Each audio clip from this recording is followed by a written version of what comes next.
అయితే ఈ మధ్యకాలంలో ఒక ఇలాంటిదే ఒక మిమ్మల్ని హర్ట్ చేసిందో లేదో తెలియదు నాకు. ఒకటొచ్చింది.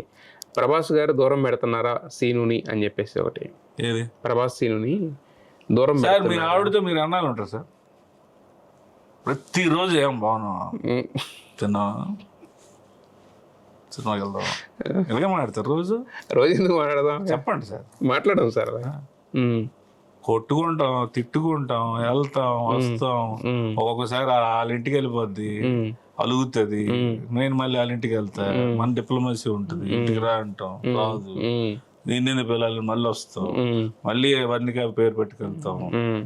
Life is so many things. దూరం పెట్టడాలు, దగ్గర పెట్టడాలు ఉండవు. ఇట్స్ ట్రావెలింగ్ అంతే. అది ఇప్పుడు మీరు అన్నదే. ఇప్పుడు ఏదన్నా ఇప్పుడు నచ్చక కొన్ని రోజులు దూరంగా ఉంటాం, ఇలాంటివి జరుగుతూ ఉంటాయి. జరిగినాయి. దూరంగా ఎందుకు ఉంటాం? ఇప్పుడు వర్క్ లో ఉండేటప్పుడు ఆయనతో పాటు ఉండాలి. మనం యాక్ట్ చేసేటప్పుడు నేను ఎక్కడ ఉండాలి? అవుట్డోర్ షూటింగ్కి వెళ్తే బయటికి వెళ్ళాలి కదా. ఇప్పుడు ఎలా ఉంటుంది దూరం పెట్టడం అనే సెన్స్ ఎక్కడ వస్తుంది మీకు చెప్పండి? మీరు వచ్చినప్పుడు నేను ఉంటా, కానీ తర్వాత వచ్చినప్పుడు మీరు లేననుకోండి, నేను అవుట్డోర్ షూటింగ్ లో ఉన్నాను అనుకో, ఇంకోటి ఉంటాడు, ఆడు చెప్తాడు మూడోవాడు దూరంగా ఉన్నాడు, దూరం పెట్టాడు. సరదాగా మీరు మాట్లాడినప్పుడు ఆడు జోక్ గా అంటాడు, ఇప్పుడు ఆడేయట్లేదు అంత నేనే అంటాడు. మీరేమన్నా దూరం పెట్టాడు. అలా వచ్చిందే కానీ మరి దూరం పెట్టినప్పుడు ఇక్కడ నేను ఎందుకు ఉంటాను? ప్రభాస్ సీను అనేది విడదీయడానికి ప్రస్తుతం వరకు పోవడమే, అంతేగాని విడదీయడం అనేది విడిపోవడం అనేది విడదీయడం అనేది ఉండదు. గ్యాప్ ఇచ్చి మీరు పిలచ్చు తప్ప విడదీయలేదు. ప్రభాస్ 1 2 3 శ్రీను అని గ్యాప్ ఇవ్వచ్చు కదా తప్ప విడదీయలేదు. ఒకవేళ యాక్టర్ కాకపోయి ఉంటే ట్రాక్టర్ తోలుకున్నాడు నేను. ఇది కాకపోతే ఇంకేదైతే మనకి అదేంటి సార్, అంటే ఏదో రైమింగ్ ఉందని చెప్పారా? సార్ ప్రాక్టికల్ గా నేనేమనుకున్నాను, తిరుపతి వెళ్ళేటప్పుడు మనకు ఉద్యోగం లేదు, సద్యోగం లేదు. మేము బేగంపేట ఎయిర్పోర్ట్ లో నేను రూమ్ లో ఉండేవాడిని, బలకంపేటలో. యాక్టింగ్ క్లాస్ నుంచి అక్కడికి వచ్చేవాళ్ళం. ఒక బీర్ బాటిల్ పెట్టుకుని, మీకు తెలుసు కదా బ్యాగంపేట బ్రిడ్జ్ ఉంటది అక్కడ, మన ఎల్లమ్మగుడి ముందుకు సనత్నగర్ బ్రిడ్జ్ ఉంటది. వెనక బీర్ దాచుకుని అలాగా అప్పుడు 8:39కి ఇంటర్నేషనల్ ఫ్లైట్ స్టార్ట్ అయ్యేవి. జైన్ వెళ్ళేవి ఫ్లైట్లు చూడటం పక్కనే కదా ఎయిర్పోర్ట్. అదొక పెద్ద ఇష్యూ లాగా అలాగ తగ్గడం, కూర్చోవడం, ఎయిర్పోర్ట్ ఫ్లైట్ చూడడం. రూమ్ లో జాతకం చెప్పిన ఉన్నాడు, మీరు విదేశాలు తిరుగుతారన్నాడు. మనకి డిగ్రీ లేదు, చూస్తే దిక్కు లేదు, దివాలా లేదు, తిండికి టికానా లేదు. ఈడెవడో తాగేసి వచ్చాడు రూమ్ కి, నేనేమో విదేశాలు తిరగడం ఏంటన్నాడు అని. తర్వాత కట్ చేస్తే ఆ నెతికాను నేను, ఎక్కడ ఉన్నాడు ఆయన, ఏది ఆడు ఎలా చెప్పాడు నాకు, ఎలా చెప్పాడు.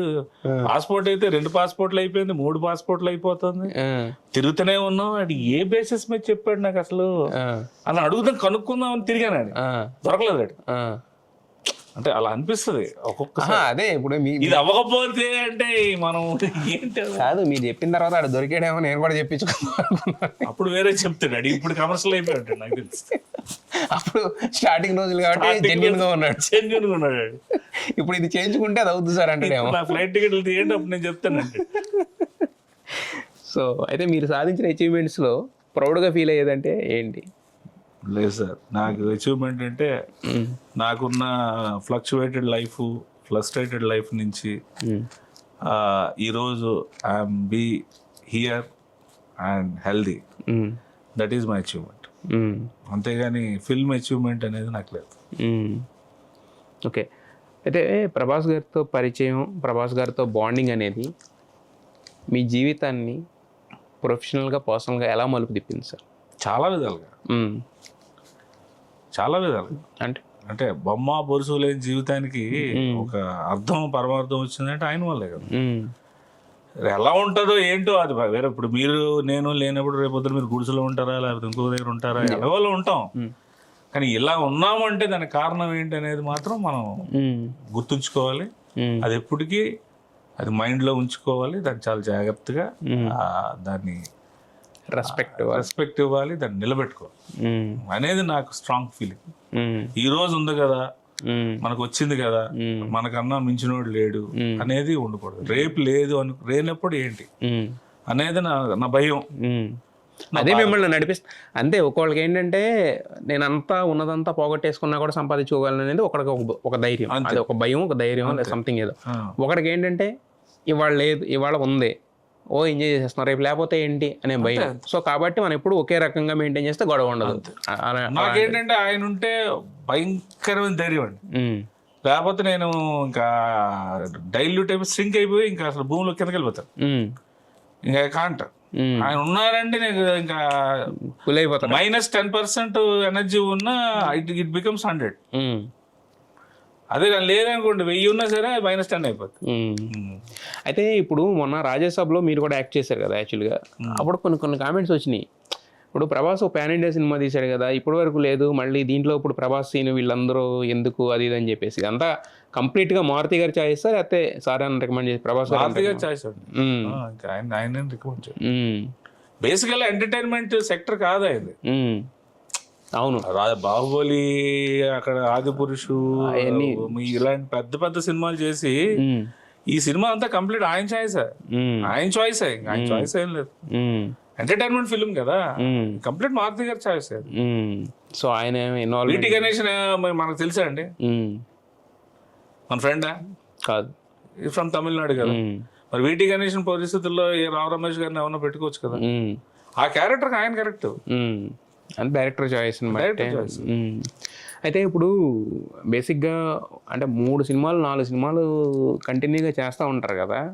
సో దాని మధ్యలో చాలా ఇవి కూడా వస్తూ ఉంటాయి. అంటే హెల్త్ పరంగా అలా ఉన్నారు, ఇలా ఉన్నారు అని చెప్పి, ఎట్లా వెళ్ళారు, అక్కడ సర్జరీ చేయించుకున్నారు, ఇవన్నీ వస్తూ ఉంటాయి కదా. సో ఏంటి అసలు వాట్ ఈజ్ అంటే ఆఫ్టర్ బాహుబలి ఏమైనా ఏం మారింది? అంటే ఆయన బ్లడ్ అండ్ హార్ట్ మొత్తం పెట్టి చేశారు కదా. ఆఫ్టర్ బాహుబలి ఏమన్నా కాంప్లికేషన్స్ ఏమైనా వచ్చినాయి? ఏం లేదు. ఏమొస్తాయి సార్ ఇప్పుడు మీకు? అంటే అప్పుడు హెవీ డైట్ చేశారు కదా సార్, బాగా విపరీతంగా. ఎలా ఉంటుందంటే సూర్యవంశీ అనేవాడు లీగ్లో కొట్టాడు, టక వారేసాడు, తీసుకెళ్ళి ఇంగ్లాండ్ లో 3 మ్యాచ్లు ఓడిపోయాడు. అలానే మాత్రం సూర్యవంశీ బ్యాటింగ్ పోయిందా? కాదు. ఇట్ డిపెండ్స్ ఆన్ సర్కమ్స్టాన్సెస్ లో ఒక్కొక్కసారి మనకి అట్లా అన్నీ అవుతాయి. మనకేంటి ది బెస్టే కావాలి. ఇప్పుడు మనం ఆల్వేస్ అలాగే ఉండాలి అంటే మీరు ఇప్పుడు ఎలాగా ఊహించుకుంటారు చెప్పండి? ఏజ్ పెరుగుతున్న కొద్దీ ఆ చేంజెస్ ఏజ్ అనే కాదు, మన కైండ్ ఆఫ్ వర్క్ మారుతుంది కదా. అవునవును. ఆది పురుషులో మీరు ఎట్లాగా సోఫాలో చేస్తారా? చేయలేక. ఎస్. ఇప్పుడు నేను ఒక సినిమా ఇప్పుడు ఏదో సినిమా రిలీజ్ అయింది, నేనైతే ఇలా చేస్తానండి, ఎవడు నీతో చేయిస్తాడు? అది అలా చేయకూడదు. అంతే కదా.